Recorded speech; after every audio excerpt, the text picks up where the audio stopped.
Hi guys, this is Donnie Ford. I was wanting to show y'all some videos of my LTD. It's a 1967 model. Had it for about a year now. Been slowly going through it, trying to get her restored, looking the way she needs to look. Probably gonna go back black with the color. Already got new brakes put underneath it. Motor's fresh. Back tires are Cooper Cobras. They're a 295 50/15. They're mounted on a 15x10 black rock.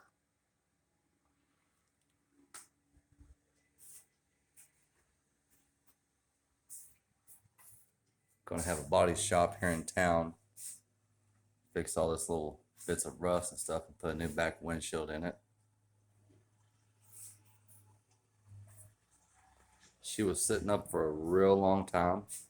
She was a vinyl top car, so you can see what most people, the vinyl top, most people know what the vinyl top, it get a lot of rust damage and stuff, but this one ain't too bad.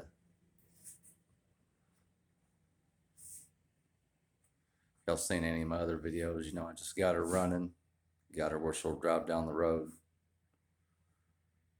Still got a few bugs to work out on it.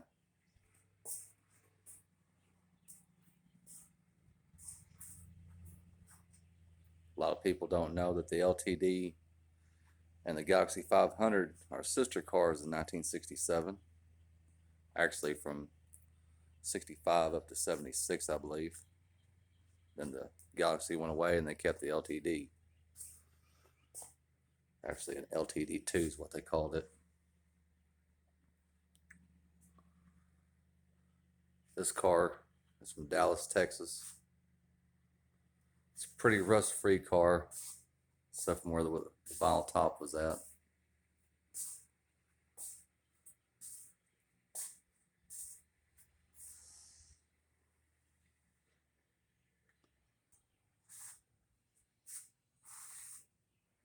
Got some headers I'm gonna put on it, mechanical gauges.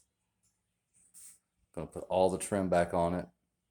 That's a Holley 750 double pumper. Probably gonna run a Elbrock or a Holley aluminum intake with it. I would like to actually pull the motor out and build a 445 stroker out of it, but I don't know if I'll ever have the money to do that. My main concern right now is just getting the body fixed on it. It's got a couple of little rust spots on the floor pans, get them fixed. Need new front rear windshields. Kind of rigged up a set of mechanical gauges right here just to let me know how much oil pressure I got and what the temp's running on it. Alternator seems to be charging just fine on it, so I didn't hook one of those up.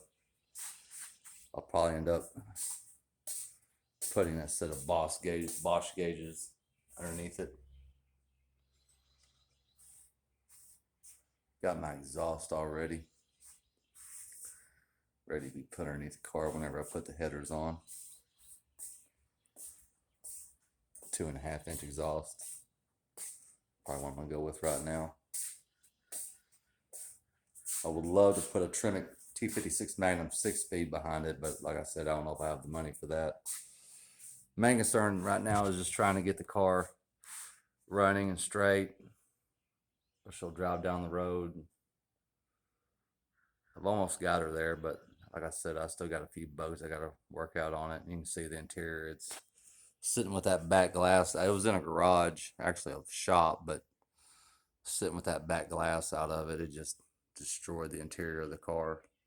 It's probably gonna cost me at least 1,500 to $2,000 to get these seats recovered if I don't put a set of Simpson racing seats in it, which is what I'd really like to do.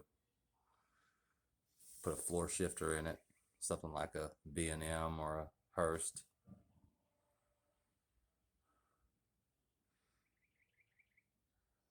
This is one of the first cars that came out with the idiot lights. I don't know if you can see them all the way over there. And that right there just lets you know if your door is ajar, if your seat belts aren't open, if you got low fuel, if your vehicle's in park or not. It's actually one of the first cars I believe to have a neutral kill safety switch, so if that shifter isn't all the way up in park, the car won't start to begin with. But I've made other videos on the interior. This is the first one I've ever really spoke on.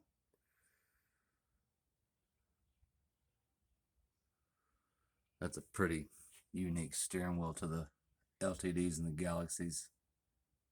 It was supposed to be for safety, and you can see it's just a big old rubber centerpiece right there, and the horns that goes around. It's kind of like a rim blow, but not exactly. It goes down underneath it.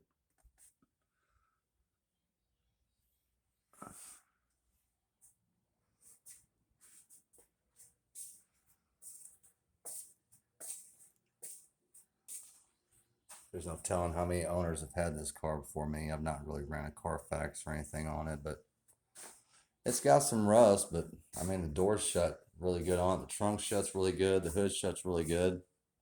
It's a pretty solid car. When you open up both doors, you can tell that it takes absolutely nothing to shut the door. The windows do roll up and down. This one's got a little bit of a track problem, but that one over there works perfect. You can see right there, it's Texas 68, Department of Public Safety. That's the original sticker from 68 on the original windshield. You can see that huge crack that runs across the bottom of it. I'm going to get that replaced. My fronts are a 215 70R15, and the front rim size is a 15x7. We did that so we could tuck this underneath here and wouldn't have no problems with the turning or anything like that. The back has the factory springs. A lot of people don't realize that these cars have a Watts Link rear suspension with coil springs instead of leaf springs. And if you've seen some of my videos, I've done just a couple other videos with looking underneath the car. But what we did to fit these tires underneath here is there's a company called McBay's, and we put a set of 2-inch spacers. They go on top of the coil spring, which allowed these 295s to fit underneath here and not rub. So if y'all have got one of these cars, you want to put a set of pretty wide tires on the back, McBay's, they make a coil spring spacer, 1.5, 1.5, 2, 2.5, up to 3-inch, and allow you to run a set of tires and see how far they stick out. Gives it that old school. I'm gonna give it an old school, like a 70s vibe, hot rod vibe. So fatties on back, skinnies on the front. I really like the way the Cooper Cobra white letters look. Another one of my favorite style tires, the white letter BF Goodwrench Radial TA. I like both sets of those tires, but these are the Cooper Cobras.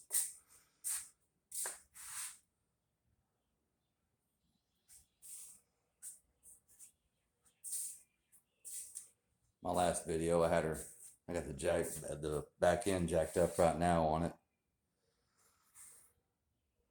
just so I can kind of shift in gear and run the transmission. She's not tagged or insured yet. I probably ain't much use in that because, well, no back glass. I don't think the cops would like to see this driving down the road with no back glass the way it looks right now. So I jacked the back end up of it. That way I can shift in gear, shift through all 3 gears, make sure the transmission works all right. I had no idea what kind of condition the transmission was in this car, or the motor, or the rear end. The gentleman I bought off of said the motor had been rebuilt, but then the car's set forever. So I had to take the carburetor off. It's a little 2100 series Motorcraft. I had to get it rebuilt, put it back on. Still doing a little bit of tweaking, trying to get it adjusted out. But I've had it for about a year. I've probably put maybe $5,000–6,000 in the car altogether. I actually traded some guns for this car. I didn't pay anything cash for money. The gentleman that I got it from, he was a gun guy also, and had a couple of ARs, a 9mm, and a bunch of ammo and stuff like that. And we just did a straight across swap for the guns and the ammo. I built the AR-15s, and they were pretty nice. So I probably had maybe 3,000, maybe 3,500 in the guns, and maybe another $500 worth of ammo and stuff like that. So it was about $3,500 worth of guns and ammo I traded.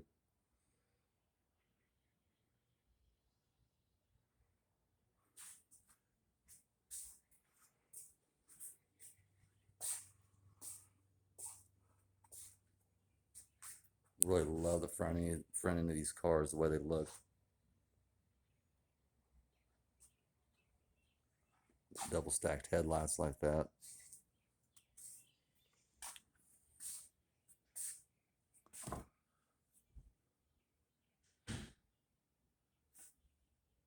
But that's all for now. And when I get some more work done to it, I'll make another video and show you the progress I've made from there. Thanks and have a great day.